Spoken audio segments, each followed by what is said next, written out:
Hey, welcome back, guys. Hope you're all doing well. Today we are doing the hardware test fit for this beautiful kit guitar from Precision Guitar Kits. If you haven't been watching, we've done 2 videos on this series already. The first was looking at the guitar kit itself. We unboxed it, we took a look, and I provided kind of my assessment of it. Spoiler alert, it's beautiful, just like every kit that comes from Precision Guitar Kits seems to be. So very happy with how this is looking, and I know the guy who it's for is also very happy with it. In the second video, we took a look at the hardware that's going to be going into this thing. I have that kind of laid out here. Now, there will be a couple of changes, or at least one. The tuners in particular.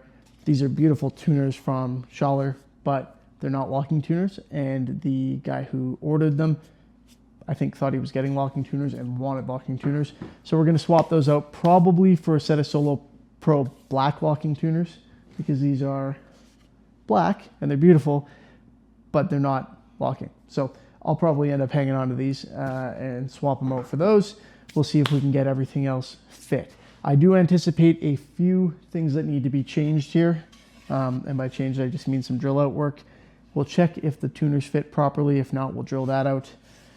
I think we might need to do a little bit of drilling work for the pots, because Gun Street uses big, high quality components that often require a little bit more space. And then the bridge, we're putting in the Babix full contact 2-pneumatic bridge on this guy, and the posts just aren't going to fit into the stock thing, which is fine. We'll get that set up too. So that's the purpose of today's video: getting everything set up, seeing how it looks, and checking the fit, making sure everything fits properly. Might have to do a little bit of work afterward in terms of before we start painting. In terms of getting some pickup rings if the client actually wants them. I think we're going to do them. So we'll get those drilled out. And then the output jack plate. I don't think I have one in this kit, but I'll scrounge one up and we'll do that. So that's the plan. Part of the reason we're doing this guitar is getting a full-on like catalyzed polyurethane hard clear coat, hard paint job. And you don't want to be drilling into that because it can crack. If this were like an oil finish or something, that would be a little bit different, although this is still a good practice, a good thing to do. So with all that said, let's get after it. Let's see how this stuff fits, get this hardware kind of opened up and check it in the guitar. Let's go. Starting with the easy one here, we've got some custom Sinister Gates pickups from Schecter. So let's just make sure that those are going to fit in. No surprise there. Piece of cake. Okay. So those fit nicely. Like I said, we'll probably get some pickup rings for those. They're not, the gap isn't too big, but if it was, I'm not really sure what I would do about it. I guess I'd have to glue in a veneer or something, but not going to be an issue. So we can, and probably will, do pickup rings for those, because this is a raised bridge setup with an angled neck. So pickup rings are kind of the standard choice there. We'll get those and we'll drill the holes for them. The alternative, of course, is direct mount. Direct mount I really like. It looks cool. I'm fond of it from an appearance perspective on flat bridge guitars. But on raised bridge guitars, not so fond, because you end up with a situation where you kind of have to mount the bridge pickup way out of the body, and it looks kind of goofy. And mounting a pickup like that without rings, trying to direct mount a pickup like that, is kind of a mess. It's just balanced there on the springs, and you can put some foam under it to kind of keep it more sturdy, but I don't think it looks good. It kind of looks like it's just flopping there, and I don't really want to do that. So we'll probably end up doing pickup rings. I just have to make sure that the guy who's ending up with this guitar is happy with that option. So let's move on now. That was the pickups. Those are pretty straightforward. So the next step is going to be this solderless wiring harness from Gun Street Wiring Shop. Just in the process of taking the kill switch off. That's going to go up here where you would usually see the pickup selector. I'm actually going to have to just take this off of here to get it to work, but that's fine. They've got it set up as a solderless system, which makes my life much easier.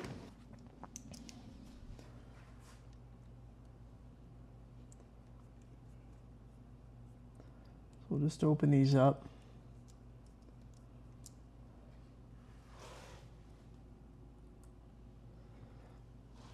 unpin that.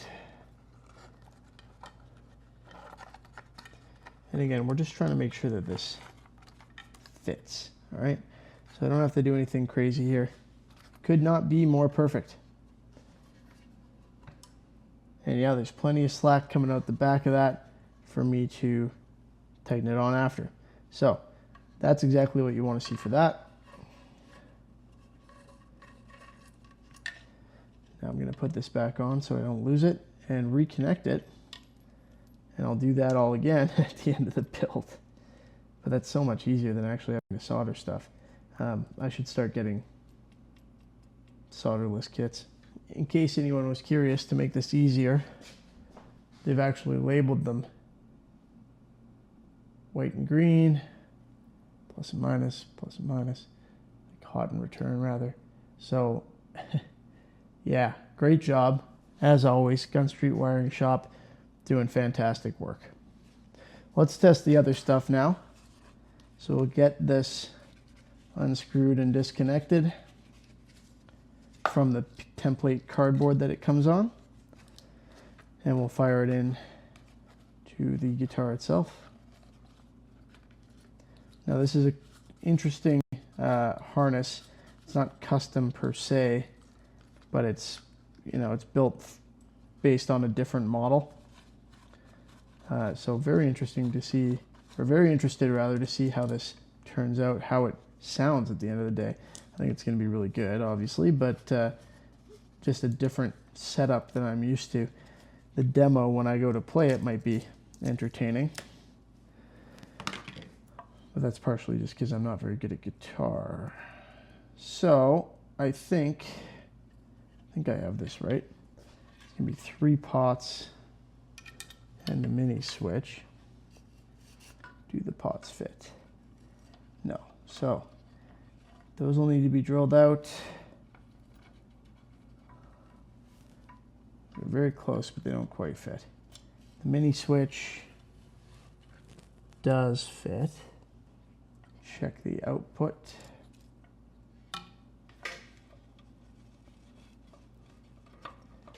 The output fits. All right, so we need to make sure we've got the right hole for the mini switch because it fits. And then we need to drill out the other 3 for those, you know, big high quality pot shafts. They don't quite fit in here. Make sure I know which one's which here. Okay, that's good. I'm going to drill from the back so I don't get tear out.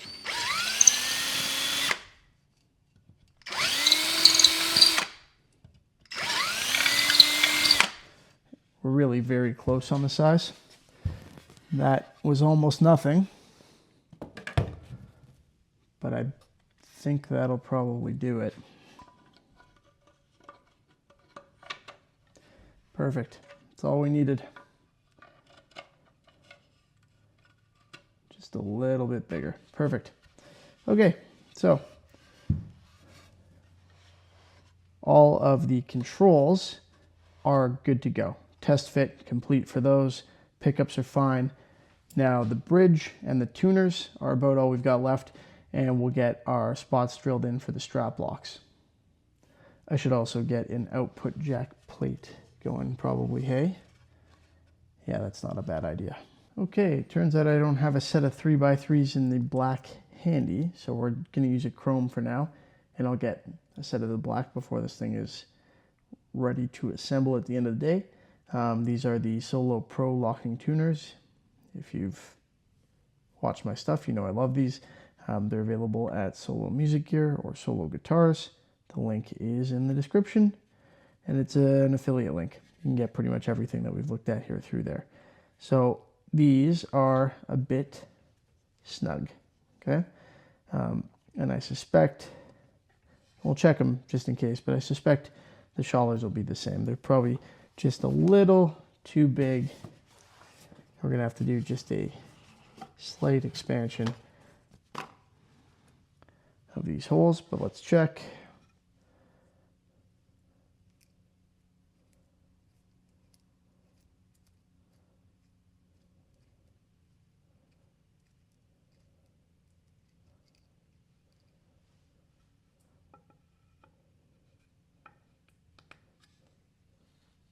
Yeah, same size. So the shullers don't fit either. So we're going to drill those out ever so slightly. It's probably just going to be a matter of cleaning up like the other one. Be very careful about getting this straight, but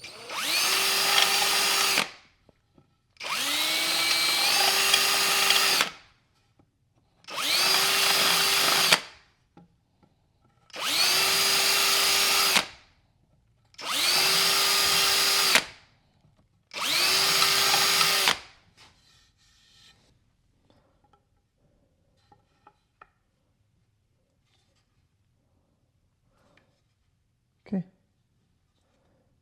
Interesting how that works, eh? Just a slight cleanup of the holes. Not quite reaming, but just a little bit messing around in there, and all of a sudden they fit perfect. So if you're expanding a hole that's just a little bit off, try using a bit that actually fits in it, basically. Because otherwise had I gone up a size, I would have gone way too far. Okay, all that remains here is the bridge and the strap lock posts. The bridge is going to be the interesting part for sure. And I actually need to check and make sure I'm clear on where this guy wants the strap lock posts, because I would generally put one up here, but some people prefer them back here. So I'll check on that before I start drilling holes. We may not do that in this video. All right, so here's the complicated one, the bridge. We've got hardware with small posts, which doesn't do us any good. And then the stuff we actually want to use with the big posts. And I'm guessing they're too big. Yep. Quite a bit too big there. Actually really close on the tailpiece. So this is going to be fun. Yeah, so my 3/8 bit that I've been using for everything is going to accomplish 0 for us here. We need something a little bigger. These are a strange size. I'm going to take a look through my bits and see if I've got something that'll work properly for this. Otherwise, we're going to have to basically do it with a step bit for now. Get the top the size it needs to be, and then if I need to get a different bit to finish it off later, I will. I'm just not sure if I've got quite the right thing here in the shop with me. Okay, so we do have the right one, at least for the bridge. It's a 1/2" bit. Got it. But I'm still going to start with the step bit, just because it's safer. Or at least it feels safer to me.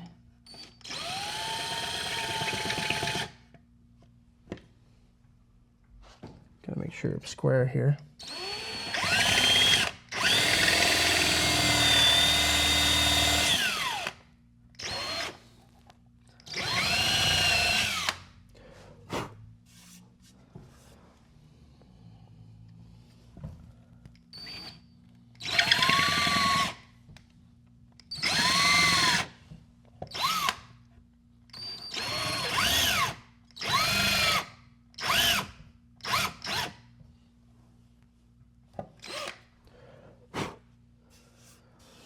I find that helps make sure that I'm actually following the exact path that these are following, which I believe is completely vertical. It certainly should be. Now let's check it before I do anything further. Okay. Yep.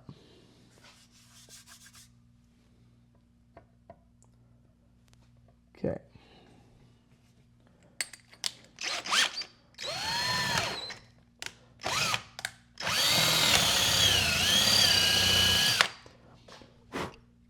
Drill press would be nice.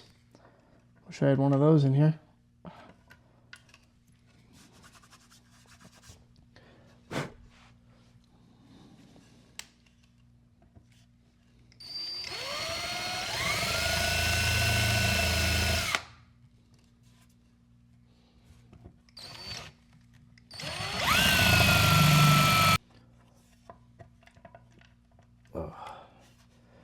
As are going to be snug. That's all right. They're supposed to be snug. All right. Can I hammer these in? Not quite, hey? These don't need to be 1/2 inch. They really don't. They need to be bigger than they need to be bigger than 3/8. So I'm just gonna have to get a different size bit for those, I think. But we can do 7/16 on the step bit to get him started. And then honestly, I might just knock them in from there to make sure they're nice and snug.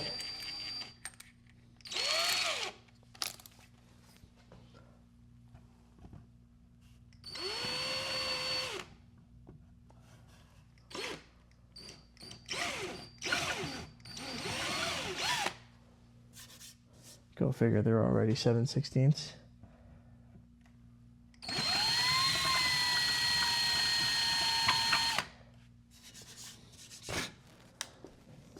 Oh, Babbix, why are these a weird size?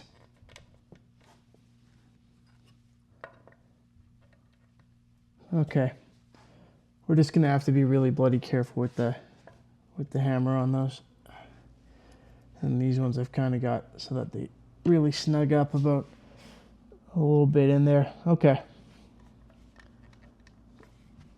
Well, I think that's gonna work just fine. In fact, I know that's going to work just fine. I'm just going to have to be really careful when I put them in.